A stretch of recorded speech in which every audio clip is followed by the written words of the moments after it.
To kind of give you an example of what really, really strong resume content looks like, take a look at the resume that's either red or salmon or pink. That's what happens when you don't have enough printer paper of the same color.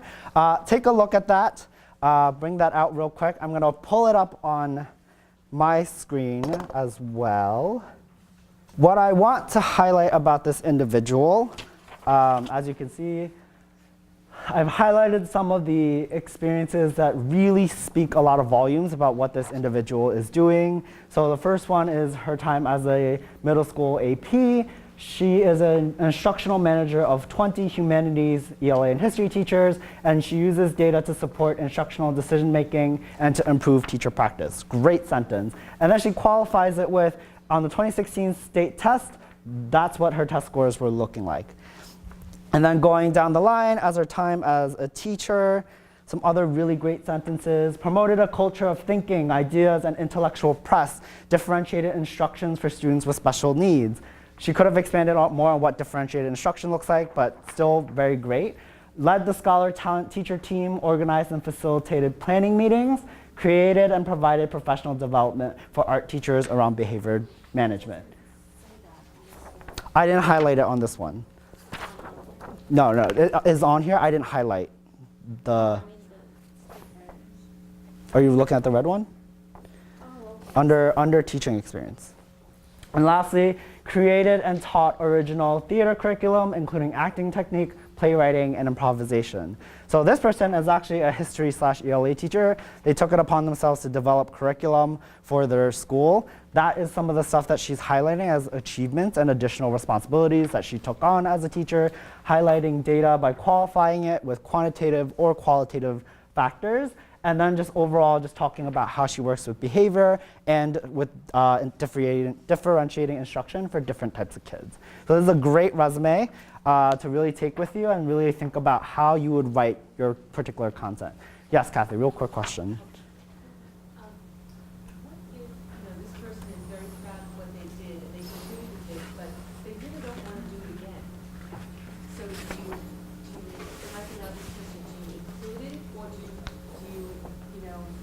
Save that maybe for a conversation that you have with them so that they're not expecting you to do that again? Great question. So this kind of is a issue between the school's model as well as the actual individual. The individual at this point, if they talk about these achievements, it's essentially just what skills you bring to the table. Like, I have these skills. Whether or not the school is going to take it and manipulate it in a way that is for their own gain as a school, it really depends on them, but this is where the candidate at this particular point needs to really set expectations and boundaries for what the work it is that they want to do. So if they're saying they want to be an instructional leader, they can take these skills and keep doing it if that's what they choose, or maybe doing it in a way that was different than how Success does it. But if that is their goal as an instructional leader, then absolutely they should include this. If they want to just go back to teaching, they can use what happened here to qualify why they want to go back to the classroom as opposed to being an instructional leader again. Maybe they just didn't like being a leader. Maybe there was just too much, as you can see. So it's really up to the candidate to really determine, like, my boundaries as a candidate is I don't want to be an instructional leader again. I want to teach, and really having that conversation with the principal about it. And that's where assessing school fit becomes a really huge priority. But great question, thank you. So when in doubt, if you ever have a doubt about how to start your resume, there's 3 things you can start prioritizing. One is curriculum. What curriculums do you use in your particular school? If you've used a purchased curriculum, more than likely the other schools also use it. So it helps with understanding, like, oh, this person uses, I don't know, Zern or CGI or STEP reading or reading mastery. Oh, great, we use that here too. They're already brought up to speed. They know what to do. So curriculum and talking about what curriculum you work with in your school is always great because then you can also introduce new curriculum if you really liked it. Second thing is instruction and planning. So really talking about how you actually plan your lessons qualitatively. What standards are you aligning it to? Are you more of an inquiry-based person, play-based, Danielson, mastery-based? There's so many different types of standards you can work with that you can add and incorporate into your actual resume. So pick one, go with it, and talk about how it's implemented in your school. And the last thing is behavior and student discipline. If the school that you're applying to uses restorative justice, and you've used restorative justice before in the other schools you've taught at, that's something they want to know because you already have those skills. So a sentence about behavior and student discipline might look like using restorative justice to develop student agency and voice while, I forgot the rest of the sentence. Let me look at my note real quick.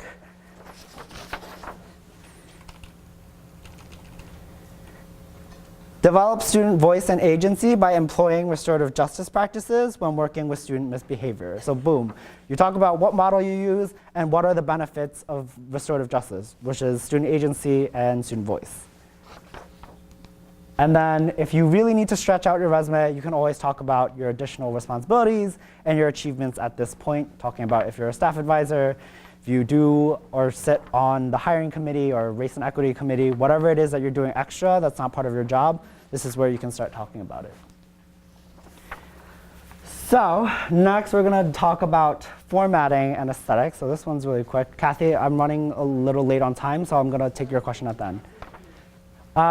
So formatting just really simply refers to how the information is organized on your actual resume, what it looks like, if I can find specific pieces of information really quickly.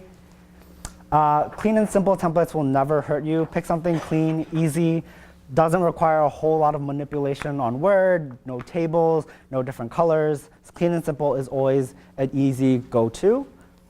And the golden rule is always that everything should be consistent throughout your resume. So if you take a look at the model resume again, the red one, you can see that this person has formatted all of their dates on the same side. All the bullet points are aligned.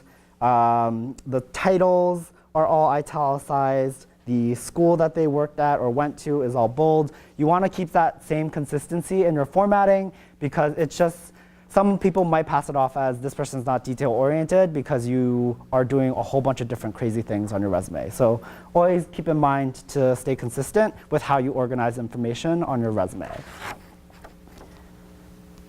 And then lastly, with grammar and punctuation, really, really self-explanatory. Make sure everything is correct. Grammar, unless it's a real crazy sentence, it's not too much of a stickler. Most people won't ding you on points for that because of how resumes are written. But make sure that at least punctuation is there and that there are breaks and correct sentence structure as much as possible. Always run a spell check. Don't not do this because I've seen this and it drives me crazy because it's easily preventable.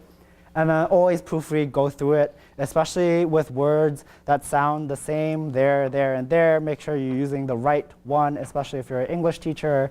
Always, always make sure that the words that have a potential for sounding different are the right ones, because someone might also ding you on that. Lastly, some just general advice for you guys. So the first thing is just avoid using first person. It's not storytelling time, not me, myself, and I. Don't use it on your resume because when you're applying, it's assumed that you're talking about you, not someone else. Don't include references. If you need to include references, a school will ask you for them.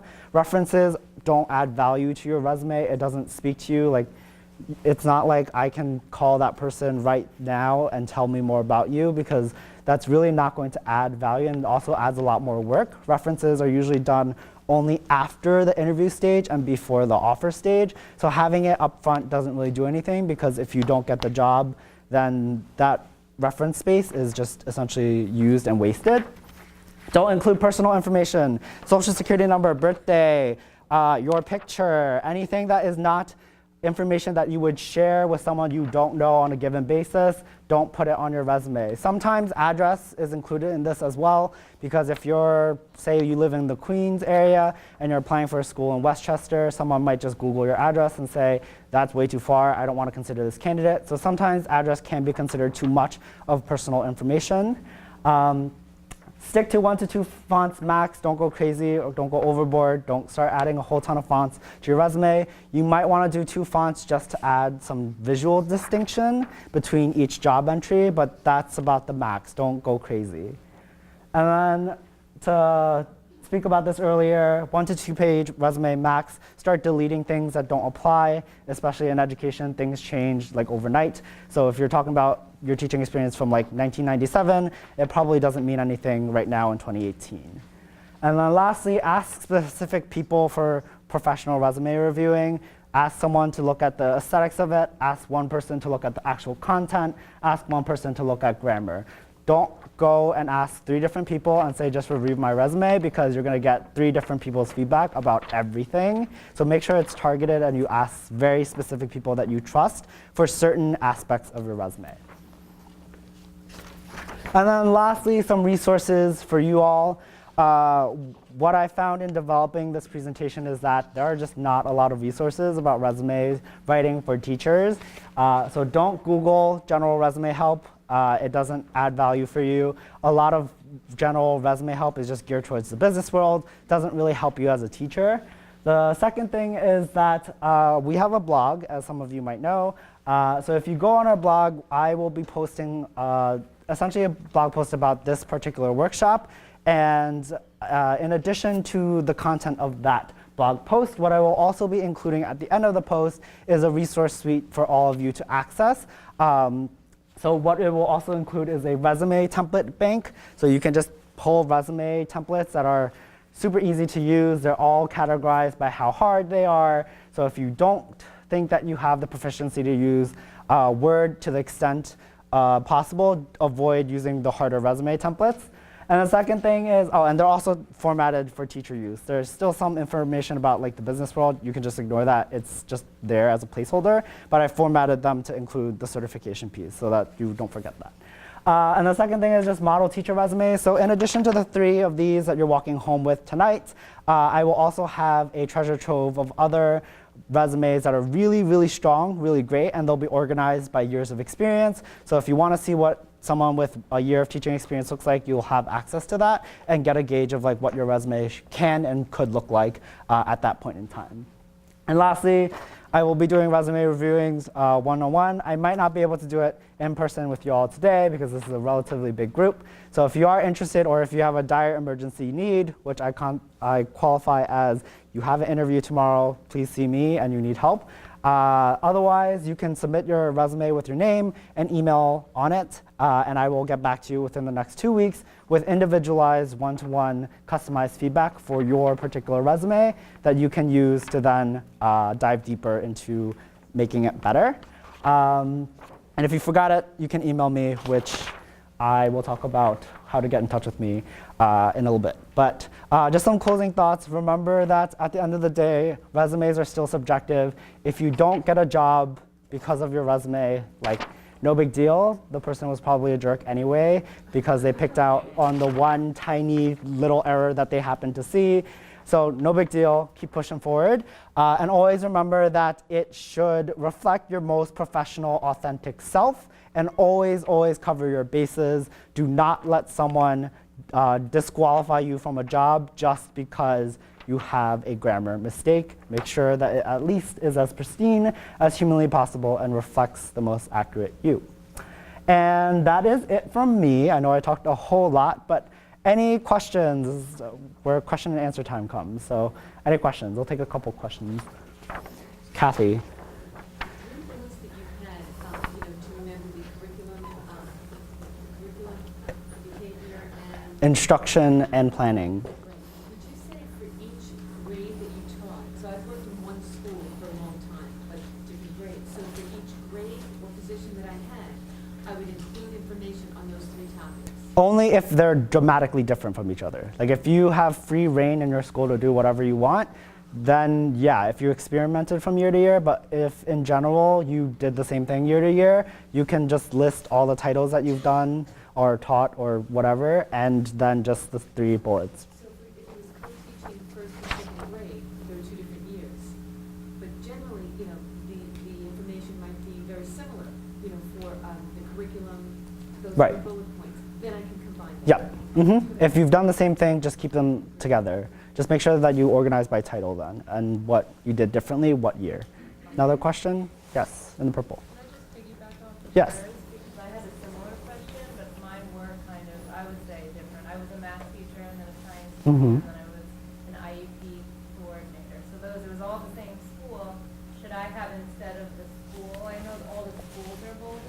Mhm. the title bolded, or is that, You would you still include everything under the same? No, if you had different roles, different instructional leadership, like you took on different responsibilities, clarify that you took on different roles under your actual, under the school. So for example, the model resume, she has a break between Toro and her teaching experience at Success.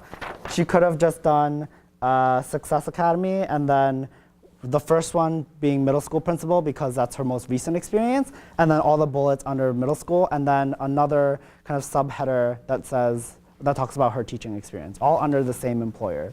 And that would be a good way to organize that, especially if you've been there for a very long time. It's not like you left or came back. This break is irrelevant, but I think for her purposes, it tells a story about her taking on more responsibility.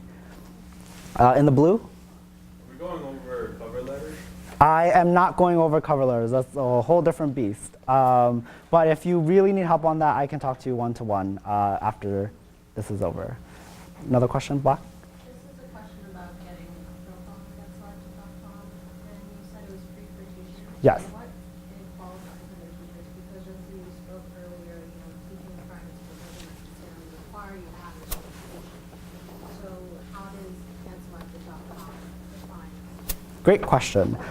So for the majority of the candidates that we work with, we define teachers as anyone who teaches pre-K to 12th grade in any particular capacity. Actual teaching experience, not you are a paraprofessional and you work one-to-one with one student, or a teaching assistant that is similar to a paraprofessional's role.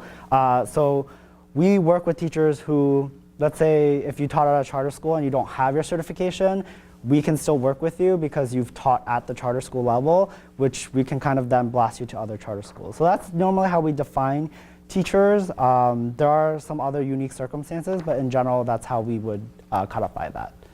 Another question? Yes, in the blue. Well, there are a lot of schools that look for teachers to be flexible and to not necessarily teach within their content area. So how would you highlight that in a resume? Because you were talking about being specific. Great question. So that would fall under the additional responsibilities speech. So let's say you, in general, teach middle school math, but are also interested in robotics, but you don't have a certification for robotics, let's say.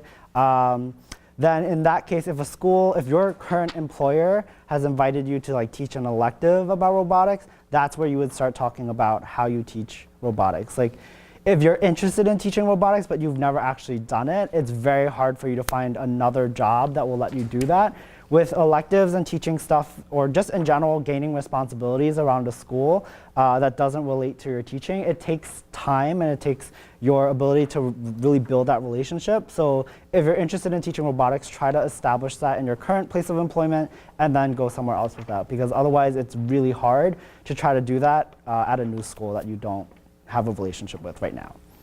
And I'll take one last question. Yes, Vina. Do you deal with schools on Long Island and upstate New York? Great question. So the farthest right now that we're kind of teetering is in the Westchester area. We don't really work with schools in Long Island. They're incredibly competitive. There is no teaching shortage in Long Island, and so they prioritize a little differently than schools in New York City. So we currently don't work with Long Island, and anything past Westchester, which I consider upstate as a New York City resident, that we currently don't work with. But we do work up to certain schools in Westchester right now. And I will take one last question. I know I said that was my last one. In the green. I have a question about, in terms of your resume, in order for us to get get our master's in this program, you have to do student teaching and observation hours. So when we get our degree, it's kind of already understood that we did this. So do we still have to list it under experience? As student teachers? Yes. Yes, absolutely. Student teaching experience is extremely, extremely subjective. You could have a great experience at one school, and then in another school, you're basically just the designated para. So it really depends on the actual experience that you're doing. Anyone who's student teaching, what I would encourage you to do is try to get into as many responsibilities as possible. Try to do that and have that conversation with whoever is managing you, and do more around your school.